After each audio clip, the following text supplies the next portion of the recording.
நடிகர் கமலஹாசனுடைய ராஜ்கமல் நிறுவனம் தயாரிப்பில் சூப்பர் ஸ்டார் ரஜினிகாந்த் நடிக்கும் அவருடைய 173வது படத்துடைய அறிவிப்பு நிகழ்ச்சி சென்னையில் மிக பிரம்மாண்டமாக நடத்தப்பட்டது. மேலும் இந்த படத்திற்கு தர்மன் அப்படின்னு டைட்டில் வச்சு போஸ்டர் எல்லாம் வெளியிட்டாங்க.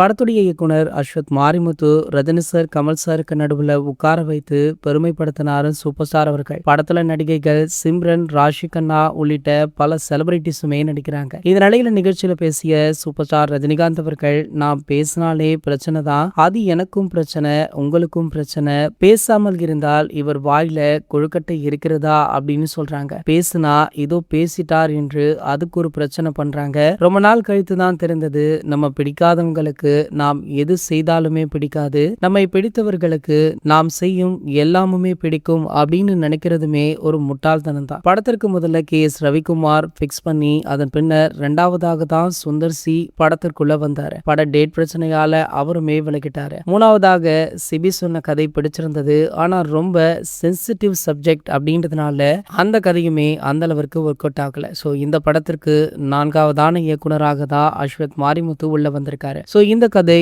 ரொம்ப திருப்திகரமாகவும் படத்துடைய கதையில பெருசாக சென்சிட்டிவ் அப்படின்றதுல ஆக்ஷன் கலந்த ஒரு என்டர்டைன்மெண்ட் படம் அப்படின்றத சொல்லியிருந்தாரு. இதனடுத்து பாத்தீங்கன்னா சூப்பர் ஸ்டார் ரஜினிகாந்த் அவர்கள் பொதுவாகவே ஒரு நிகழ்ச்சியில கலந்து கொள்றார் அப்படின்னா அந்த மேடையை சிரிப்புடனும் கலகலப்புடனுமே வைத்துக் கொள்வார். ஆனால் இந்த மேடையில் அவர் உம்முனும் கோபமாகவும் பேசியிருப்பது அனைவருடைய கவனத்தையுமே ஈர்த்திருக்கு. அதற்கு மிக முக்கிய காரணம் தமிழக முதலமைச்சரான தளபதி விஜய் அவர்கள் தான் அப்படின்னு பலருமே சொல்றாங்க. சோ அவர் முதலமைச்சரான பிறகு ரஜினிகாந்த் அவர்களை பலருமே விமர்சனம் பண்ணாங்க. விமர்சனம் பண்ணது மட்டுமல்லாமல் ரஜினிகாந்த் அவர்களையும் முதல்வர் விஜய் அவர்களையுமே வைத்து தவறாக சித்தரித்து பேசினாங்க.